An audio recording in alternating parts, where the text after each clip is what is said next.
मेरा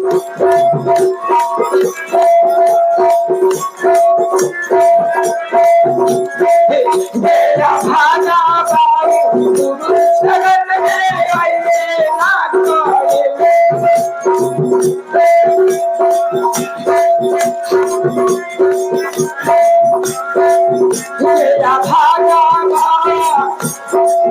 मेरा भाना बाबू गुरु शरण में आइए ना कोई। प्रेम से बोले शंकर भगवान की, मैया पार्वती की, नगर बस्ती की।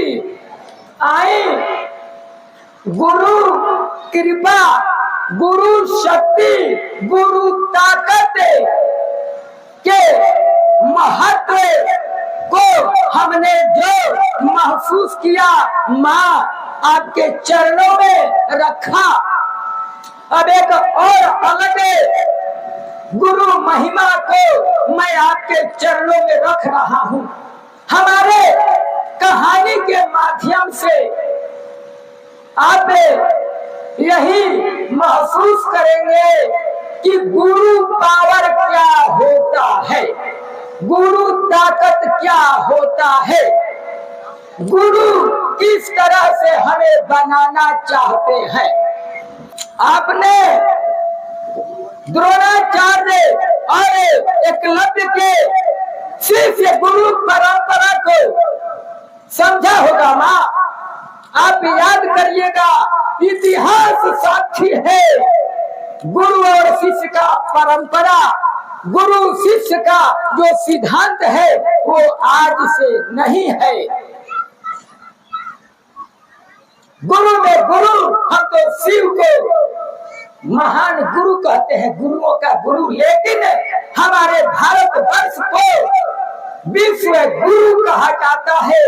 क्यों कि हमारे हर घर घर में एक से एक गुरु दीक्षा भरी हुई है और सभी गुरु के महत्व को हमने समझा।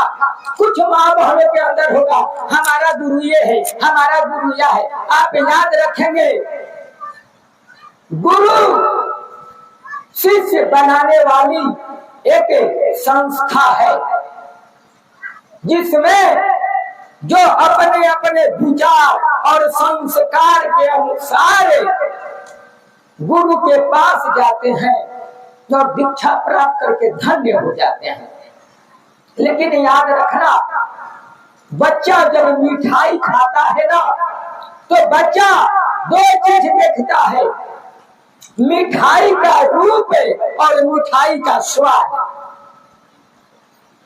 उसके जेहन में भरा हुआ है मिठाई का मतलब जो हमारे जिह्वा को मिठास दे, और रूप वैसा जिसको देखने से हमारी आत्मा तृप्त हो जाए, खा करके और देख करके।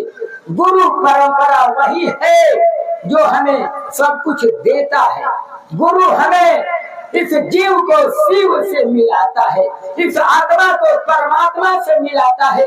तो आइए हमें द्रोणाचार्य और एकलव्य की कहानी को कह रहा था। हुआ क्या, एक बार अर्जुन अपने साथियों के साथ जंगल में भ्रमण के लिए गए, मनोरंजन करने के लिए। चलो यार, थोड़ा जंगल में घूम ले, मन तरो ताजा हो जाएगा।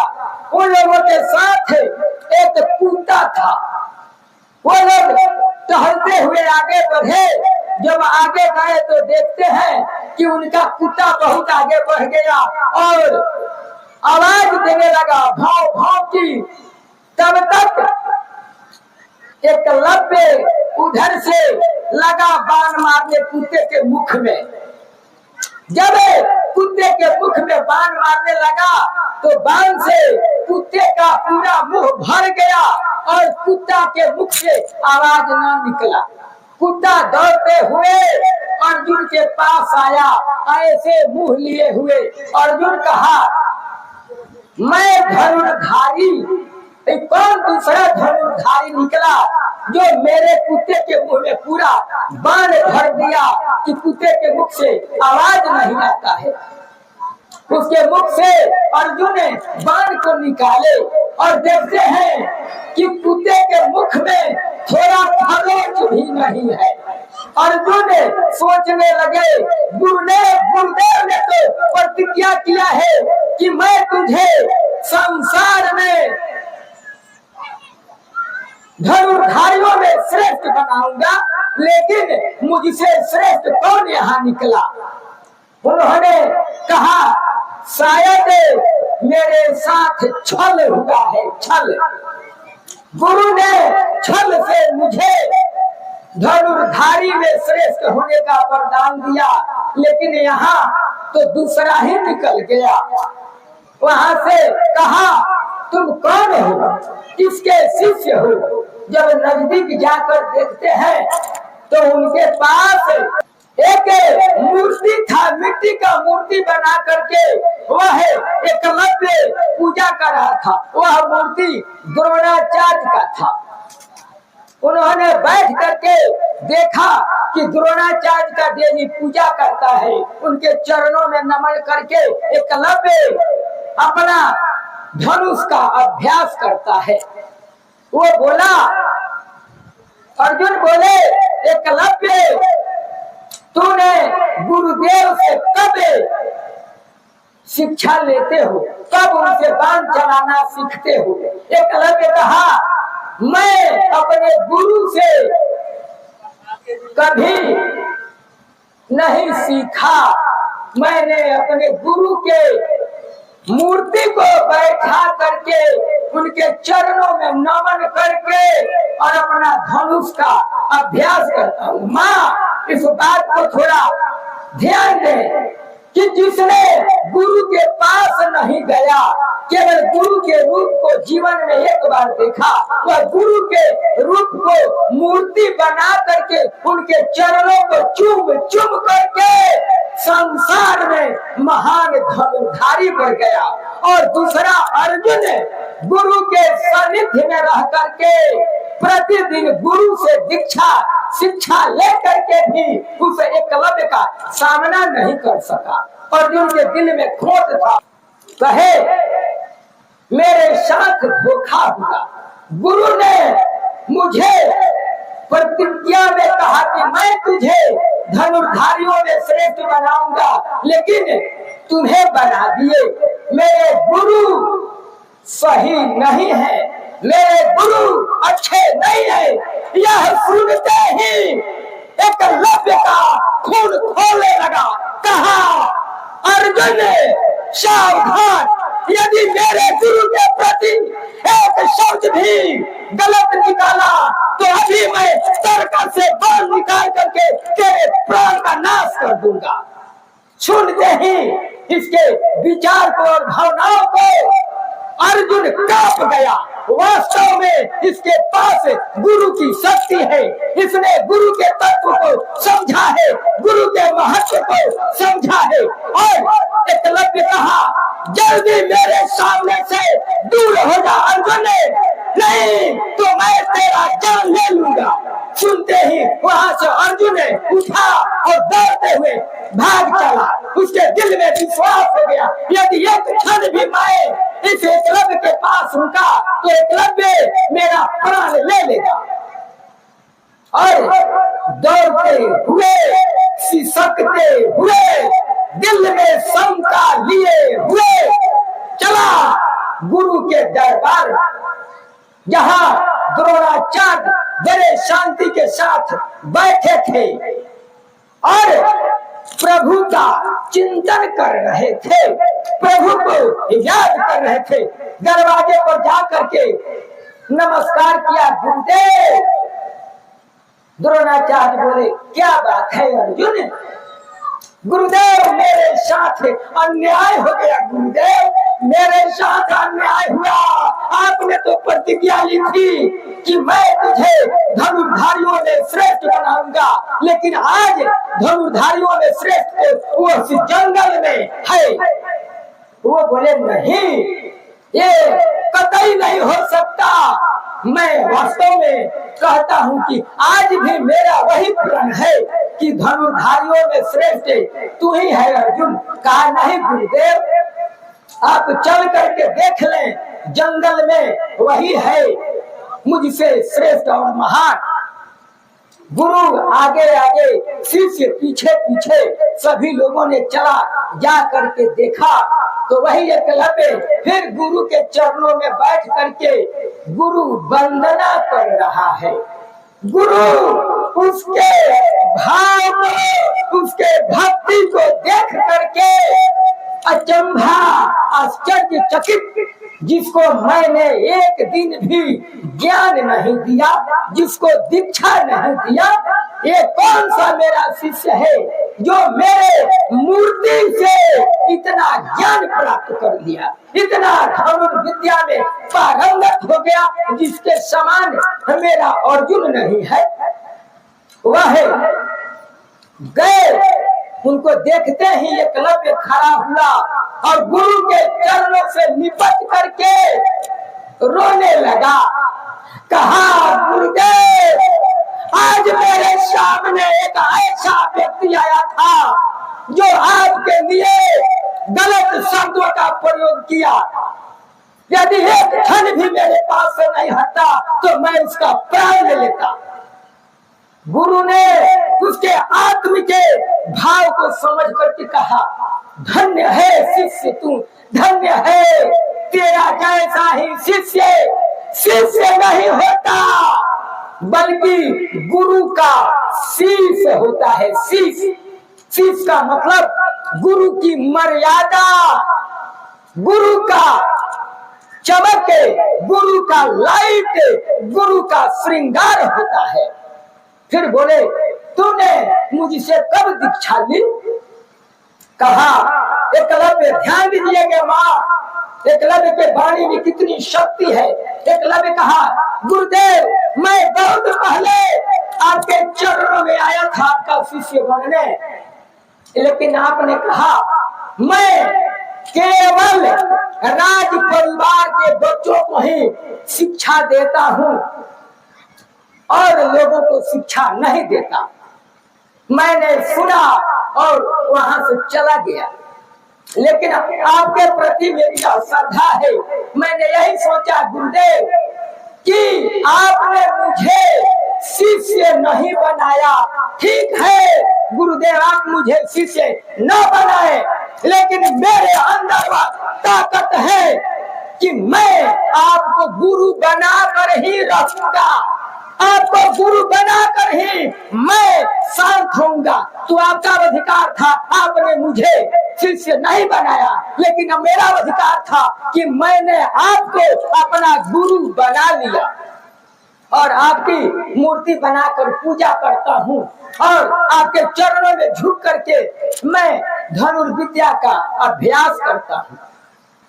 गुरु सुन करके बहुत अंदर ही अंदर खुश हुए और बोले, ठीक है, तू सच में मेरा शिष्य है तो मैं जो भी मांगूंगा गुरु दक्षिणा में मुझे दे सकते हो। एकलव्य कहा, गुरुदेव आदेश तो दीजिए, केवल आपके मुख से आदेश का इंतजार है। उस समय द्रोणाचार्य के हृदय में जो गुरु तत्व था कुछ क्षण के लिए धूमिल हो गया और गुरुजी बोले, यदि तू सच में मेरा शिष्य है और मैं तेरा गुरु हूँ तो तू अपने दाहिने हाथ का अंगूठा काट करके मुझे दक्षिणा रूप में दे दो, मुझे दान दे दो। यह सुनते ही एकलव्य कहा, गुरुदेव, ये अंगूठा कौन सी बड़ी वस्तु है? यदि आपने मुझसे मेरा प्राण माना होता तो मैं अभी अपने सिर को काट करके आपके चरणों में डाल देता। गुरुदेव, ये अंगूठा कौन सी बड़ी बात है? और तुरंत कटार निकाला और अपने हाथ का दाहिना अंगूठा काट करके एकलव्य गुरु के चरणों में समर्पित कर दिया। चरण में तो अंगूठा समर्पित कर दिया। उसी समय गुरु के अंदर का जो सोया हुआ गुरु तत्व था वह जागृत हो उठा और गुरु का हृदय रो दिया मां। जानते हैं क्यों? कहा द्रोणाचार्य ने अपने आप को माफ नहीं किया और रो करके कहा, द्रोण तूने अपने एक शिष्य के साथ अत्याचार किया। द्रोण गुरु परंपरा में जब जब इतिहास पढ़ा जाएगा तो गुरु रूप में तुझे माफ नहीं किया जाएगा। द्रोण आज तूने गुरु शिष्य परंपरा में एक प्रश्न चिन्ह लगा दिया। द्रोण तूने ये क्या किया? इस तरह से द्रोणाचार्य का हृदय कांप उठा और अंदर ही अंदर गुरुदेव कहे, एकलव्य मैंने तुमसे तो यह दान में अंगूठा ले लिया, लेकिन मैं तुझे वरदान देता हूँ, आशीर्वाद देता हूँ कि अर्जुन धनुर्धारियों में श्रेष्ठ होगा, लेकिन तू गुरु दानियों में श्रेष्ठ होगा। आप इस बात को याद रखेंगे। अर्जुन होगा तो केवल धनुर्धारियों में श्रेष्ठ, लेकिन गुरुदानियों में अगर नाम आएगा तो श्रेष्ठ एकलव्य का नाम आएगा। तो इस तरह से गुरु परंपरा के महिमा को अगर निभाया तो एकलव्य ने निभाया। तो इस तरह से आप सभी समझे, गुरु पूर्णिमा के अवसर पर गुरु के महत्व को समझे। गुरु क्या होता है, गुरु का स्वभाव कैसा होता है, गुरु में कितनी ताकत होती है, गुरु में कितनी शक्ति होती है, यह मैं आप लोगों को समझाना चाहता हूँ। गुरु कृपा केवलम, गुरु की कृपा महान होती है। गुरु पूजा से, गुरु पूजन से सब कुछ संभव है। आइए आज आपको मैं एक और गुरु पर भजन दे रहा हूँ, जो गुरु के शिष्य हैं, जिसने गुरु बनाया उस इस बात को समझेंगे। आ गई बारी अपनी हस्ती मिटाने को, आ गई बारी अपनी हस्ती मिटाने को, आ गई बारी अपनी हस्ती मिटाने को। गुरु के चरण में आशीर्वाद भक्ति पाने को, गुरु के चरण में आशीर्वाद भक्ति पाने को। आ गई बारी अपनी हस्ती मिटाने को।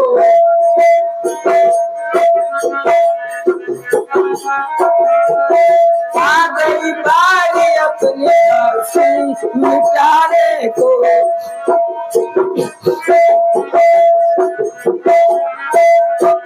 जाने वाले आज आए हैं जनाने को, जाने वाले आज आए हैं जनाने को। आ गई बारी अपनी हस्ती मिटाने को।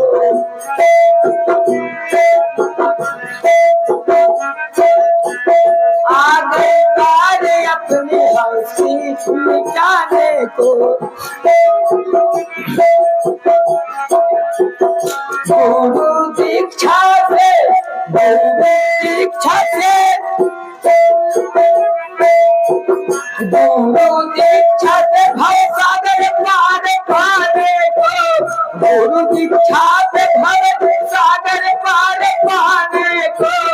आ गई बारी अपनी हस्ती मिटाने को, आ गई बारी अपनी।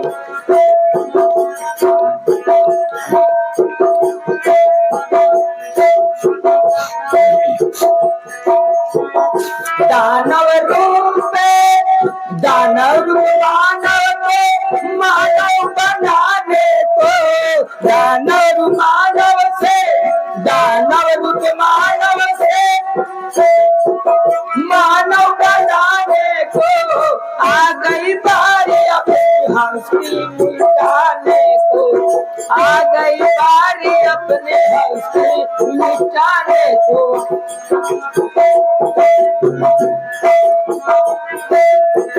गुरु की कृपा से, गुरु की कृपा से आशीर्वाद भक्ति पाने को, गुरु की कृपा से आशीर्वाद मस्ती पाने को आ गई बारी, आ गई बारी अपने हस्ती मिटाने को।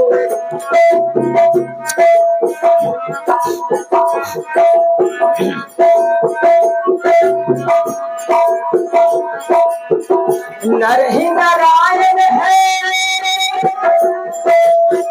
नर ही नारायण है इसे समझाने को, नर ही नारायण है इसे समझाने को आ गई बारी अपनी हस्ती मिटाने को, आ गई बारी अपनी हस्ती मिटाने को।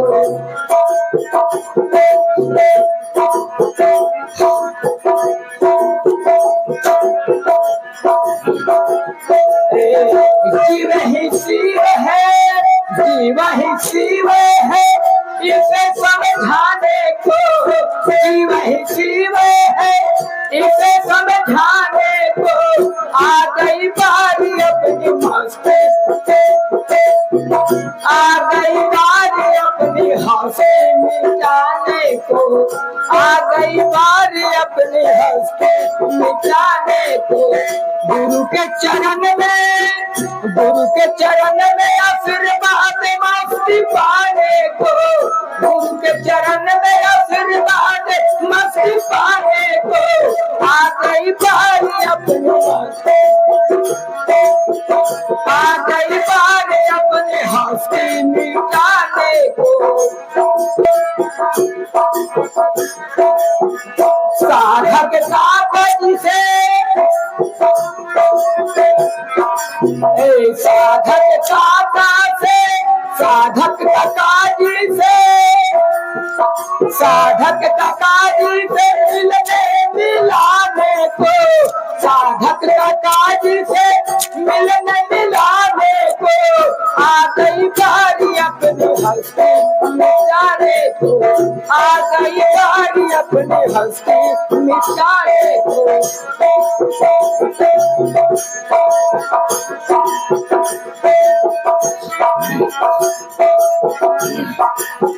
बुझ गया दीपक, बुझ गया दीपक, बुझ गया दीपक उसी को जलाने को, बुझ गया दीपक उसी को जलाने को आ गई बारी, आ गई बारी अपनी मस्ती,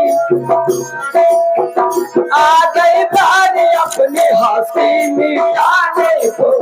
गुरु के चरण में आशीर्वाद मस्ती पाने को, गुरु के चरण में, गुरु के चरण में आशीर्वाद मस्ती पाने को आ गई बारी अपनी हस्ती मिटाने को, आ गई बारी अपनी हस्ती मिटाने को,